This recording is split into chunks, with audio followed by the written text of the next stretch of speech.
So you're thinking about moving to Kansas City, Missouri? Well, if that's the case, you've come to the right place. Because in this video, we're going to talk everything there is about Kansas City.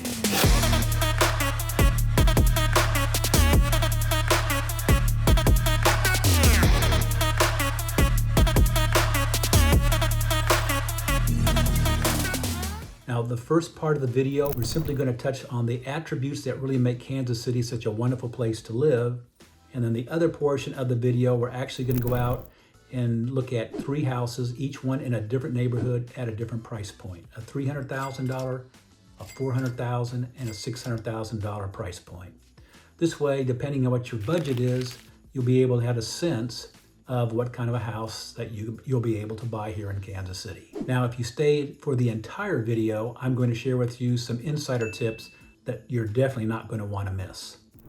If this is your first time to the video and you want to know everything there is about living in Kansas City, Missouri, then subscribe below. Simply tap on the bell and you'll be the first to receive notifications about the changes that are taking place in the Kansas City, Missouri real estate market. My name is Chris Pucci with the Living in Kansas City real estate team, and we help people just like you every day. So whether you're moving in 5 days or 90 days, please feel free to reach out. Our contact information is in the description box below, and we would love nothing more than to help you make a smooth move to Kansas City. So with that being said, let's talk about Kansas City.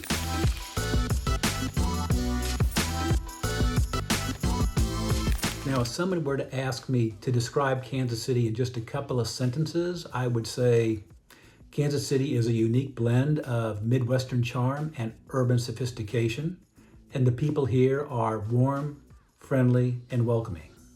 So with that being said, though, let's first talk about geography. Most of you know that Kansas City is located smack dab in the middle of the United States, and what that means to the residents here, that when you're traveling anywhere in the continental United States, travel is convenient, easy, and affordable. In terms of land area, Kansas City is one of the 15th largest cities in regards to land area, which for the 3.2 million residents means that we have plenty of space to spread out, unlike some of the other major cities where you feel like you're actually living on top of one another. Despite the fact that we have a lot of land area, we have a terrific infrastructure system. In fact, Interstates 29, 35, and 70 all converge in downtown Kansas City.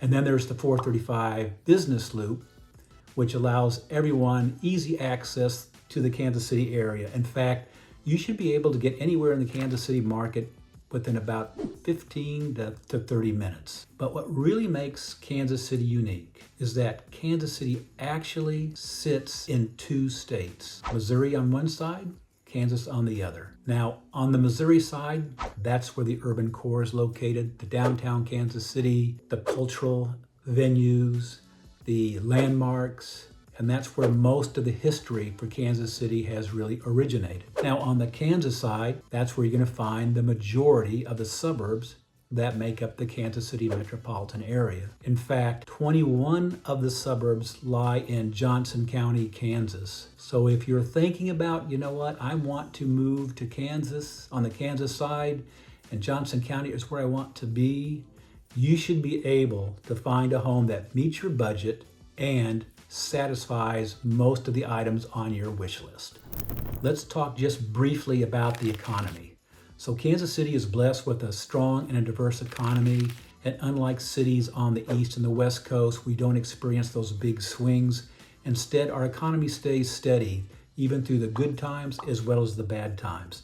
So with our finance, technology, and healthcare are our major employment sectors. Companies like H&R Block, Burns McDonnell, Hallmark, Garmin International, all make their headquarters here in Kansas City. So we have a strong employment base to draw from, and that's one of the reasons why our economy stays really steady and not subject to the big swings. Now, one question I get asked all the time is, what's the weather like in Kansas City? And I'll tell you, I've lived here most of my life, and I really do enjoy the weather here. It's really mild overall. But what's best about Kansas City's weather is the fact that we have 4 distinct seasons. And most people will tell you their favorite seasons are spring and fall, not necessarily in that order. Now, my two favorite seasons are spring and fall. I like the spring because there's a sense of optimism. Now we've come out of the winter cold. The temperatures are now in the 50s, 60s, and creeping into the 70s. The yards are turning green. The flowers are in bloom. The trees now have leaves on them. And it's just that sense of optimism and the fact that we all know that summer is just around the corner. Now, with fall, which is my favorite season, is the fact that there's just something in the air. I don't know if it's the fact that the temperatures are now no longer in the 90s, so when you wake up in the morning, the temperatures are in the 50s, it's crisp, but by the time you get to mid-afternoon, they're back up in the 60s and the 70s. The trees are all in full color, and there's just something about it. And maybe it's just the fact that we all know that the holiday season is just around the corner. But those are my two favorite seasons. Now the summers, they're tolerable. The temperatures are going to be in the 80s when we start into the season. They're going to get into the 90s though, and by the time we end the summer season, we're probably in the mid to upper 90s. Occasionally we'll have a day that goes over 100 degrees, but those are an anomaly and not the norm. The least desirable season is winter. Now most people think winter is from December through the end of March, but in reality, our winter is really only about 6 weeks long. It starts at about the middle of January and it runs to about the end of March, sometimes creeping into the first week of April. And during that period, that's where we're going to have the concentration of really cold days. But honestly, if the temperatures stay constant, so if they're all in the low 30s for 4 or 5 or 6 days or longer, and the sun's out and there's no wind, you won't even realize it's actually cold out. And when you do get a day that's up in the 50s and 60s, you're going to feel like it's actually summer out. The issue becomes when the temperatures become very volatile, where one day it's 30, then the next day it's in the 40s, and back down to the 20s, and back up into the upper 30s. It's that up and down temperatures that we get that make it difficult to get acclimated, and that's when you know it's really cold out. Now we do get snow, sleet, and ice. Snow's not an issue because the street crews do an outstanding job of clearing the streets. So if anything, it might be a minor inconvenience. Sleet and ice, that's something different. On those days, you probably just stay home. But overall, winter's not really that bad. Now there's one thing I do want to talk about briefly, and that is the tornado season. Yeah, we don't have hurricanes and we really don't have earthquakes, but we do have the tornado season. And that runs from about say April through the end of May. So it's about a 6-week period actually. And again, I've lived here almost all my life. I have never seen a tornado. In fact, we can always tell who has lived here for some time and who's just moved to Kansas City, because when the tornado sirens go off, all of us natives, we all run outside to see if we can see the tornado. Where those who've just moved here all run down to the basement and stay there until the end of till the sirens go off. So, but all in all, trust me, you'll love the seasons, and the temperature is really nice. It's a really mild temperature, so that's something you shouldn't have to worry about. So another question that people always ask, particularly if they're coming from the East Coast or the West Coast, where they have the oceans, the beaches, mountains, what's there to do in Kansas City? Well, there's plenty to do. So if you're into arts, music, sports, outdoor activities, you're a foodie, there's something there that in Kansas City that will satisfy your interest. So for instance, if you're into ballet, the symphony, the opera, we have a state-of-the-art venue called the Kauffman Center for Performing Arts, which hosts world-class performances. In addition, this building happens to also be an architectural landmark here in Kansas City. If you are into art galleries, then you need to check out the Crossroads. The Crossroads has over 100 art studios and galleries, and in fact, it has the highest concentration of art studios and galleries in the United States. And what's really fun about this particular area is on the first Friday of every month, it comes alive. The galleries are all going to be open for free. You're going to see new art exhibitions. There's going to be food trucks, vendors, live music, street performers. And there's all types of restaurants, and most of this area is in about a 5-6 block radius. So it's easy to walk around, and it is a lot of fun. I mean, it's something that everybody seems to look forward to, because when you go down there, it's just a sea of people. If you are into museums and that's where your interests lie, Kansas City has numerous museums that appeal to all types of interests. 3 of my favorite are the World War I National Museum and Monument, the American Jazz Museum, and the Negro League Baseball Museum. But if you're going to go and just see one, the museum you really need to go check out is the Nelson Atkins Art Museum. It is recognized nationally as well as internationally, and it has a collection of art that spans over 5,000 years with art from nearly every continent. In fact, it has the largest Asian collection of art in the Western world. Also features paintings from masters such as Rembrandt, Van Gogh, Monet, as well as American artists such as Thomas Hart Benton and George O'Keeffe. It even has an outdoor sculpture garden, and if you've watched any sports on television where Kansas City is the host team, then you've seen the giant shuttlecocks on the lawn to the Nelson Atkins Museum. So what other forms of entertainment does Kansas City have to offer? Well, we have the Power and Light District, which is located downtown. It is a hot spot for nightlife. It features trendy bars and music venues. Across the street from that venue is the T-Mobile Center, which hosts national and international performing artists, sporting events like the Big 12 basketball tournament, as well as family events such as Disney on Ice and Circus du Soleil. Another gathering spot, particularly for those who are in their 20s and 30s, is the Westport Area, which is a collection of restaurants and bars, again, in a very small, concentrated area, which is, in fact, it actually has the oldest operating bar in Kansas City, Missouri, called Kelly's. So if you don't do anything else when you go to Westport, you got to go check out Kelly's. So those of you who like to shop, Kansas City is like most major cities in the United States.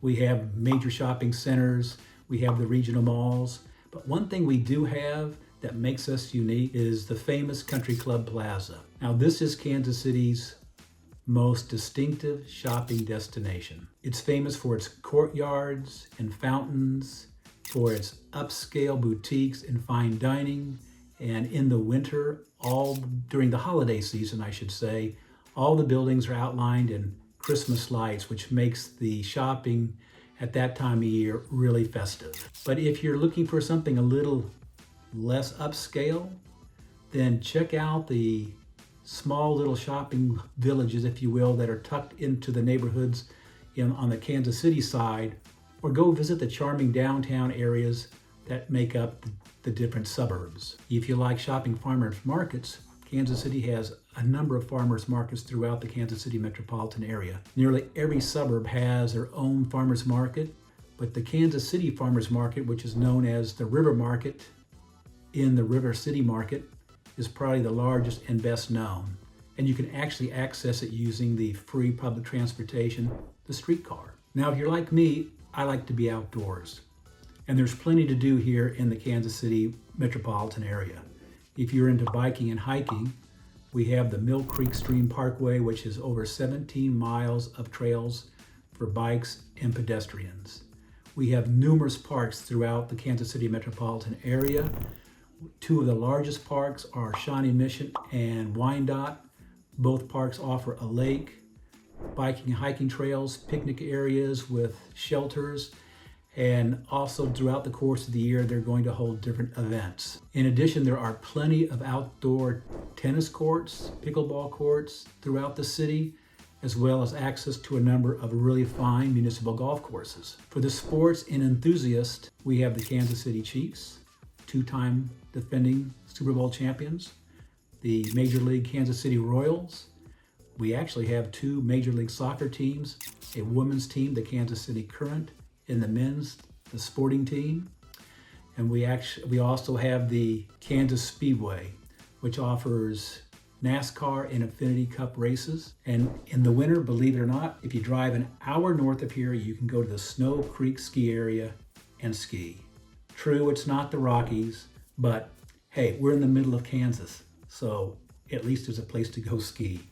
So if you're a foodie, Kansas City offers you a wide variety of dining experiences from almost every ethnicity. Kansas City has some of the finest Hispanic and Italian restaurants in the country. But what really makes Kansas City famous is our famous Kansas City barbecue.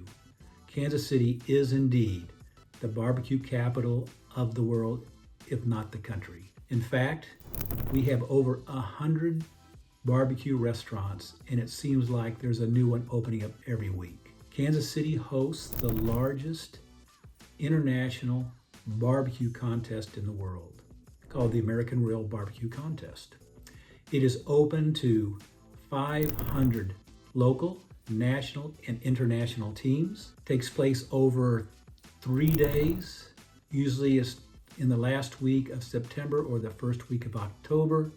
There are plenty of activities for kids and family, but it's worth going, if nothing more, just for the smell. It is an amazing event, and if you come to Kansas City, even if you're just traveling to Kansas City and you're coming in late September, early October, try to time your trip just so you can take part in the American Royal Championship Barbecue Contest. So I've saved the best to last, and that has to do with affordability. One of the biggest perks about living in Kansas City is it's affordable, from a cost of living perspective to the cost of a new home. So whether you're looking for a starter home, looking to move into a bigger home, or you're into luxury real estate, Kansas City offers more bang for the buck than most major U.S. cities. You can enjoy a higher quality of life without the big price tag that you find in other major cities such as San Francisco, Los Angeles, New York, even nearby Denver and Chicago. The average price point of a home in Kansas City, Missouri proper is $295,000, making it one of the most affordable markets in the United States. On the Kansas side, the average price point is about $450,000, but this is still incredibly affordable when you compare it to similar neighborhoods in other major U.S. cities. Here, you can find luxury homes with top-of-the-line amenities, expansive yards, and access to some of the region's finest schools without having to sacrifice cost. The bottom line for living in Kansas City is you get more bang for the buck, particularly when it comes to the housing market. So with that said, now that you've got a little bit of a flavor of what Kansas City has to offer, now let's go hop in the car and go check out those neighborhoods.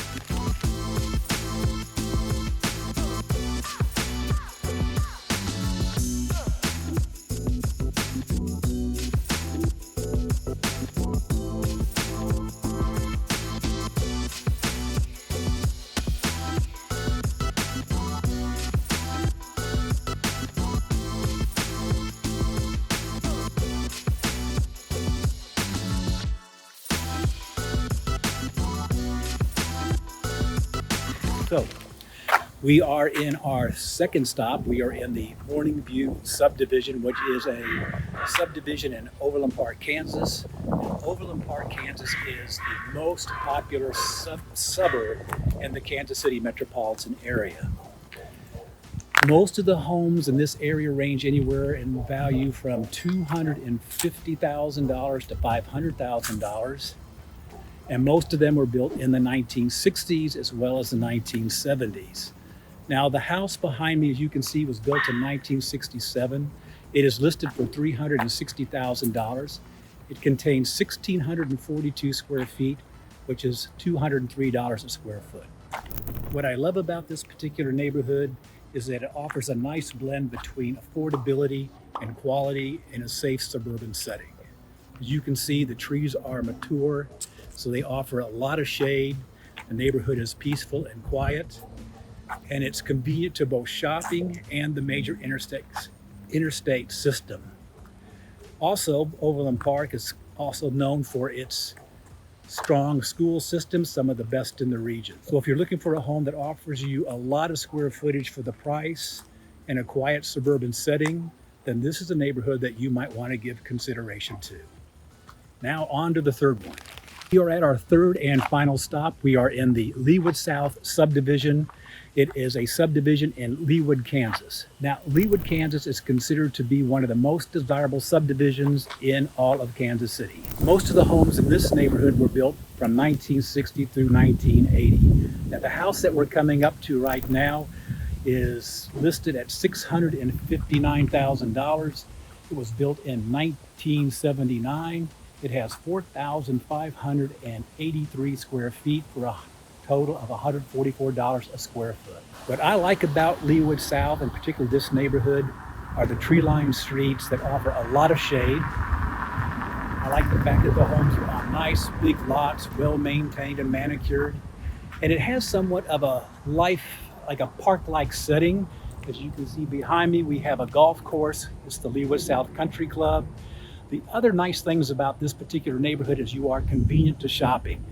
You are minutes away from the Leawood, or just minutes away from Leawood Town Center, which is Leawood's premier shopping district. You're also close to the Overland Park Regional Mall, as well as the Country Club Plaza. What also makes this a desirable neighborhood is that the schools are some of the best in the region. So if you're looking for a neighborhood that's family friendly, quiet, peaceful, then you should definitely give this neighborhood a serious consideration. So now we're back. So I hope you enjoyed the tour. We're back here in the studio, as you can see, and I'm going to share with you a couple of tips that I think you might find very advantageous. The first tip is this: Overland Park, Kansas, which happens to be one of the larger suburbs in the Kansas City metropolitan area, also has the lowest real estate taxes. Secondly, this is more on the seasonal entertainment side of things. If you like going to haunted houses and being scared, Kansas City offers a few haunted houses, but one in particular, the Edge of Hell, is worth visiting. It's in a 4-story old warehouse building, and the whole event takes place on all 4 floors. And to actually exit the building, one must go down a 4-story slide.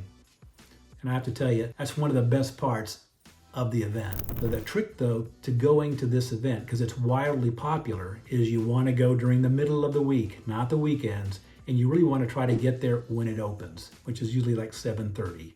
Now, these haunted houses are open from about the first or second week of September all the way through the end of October.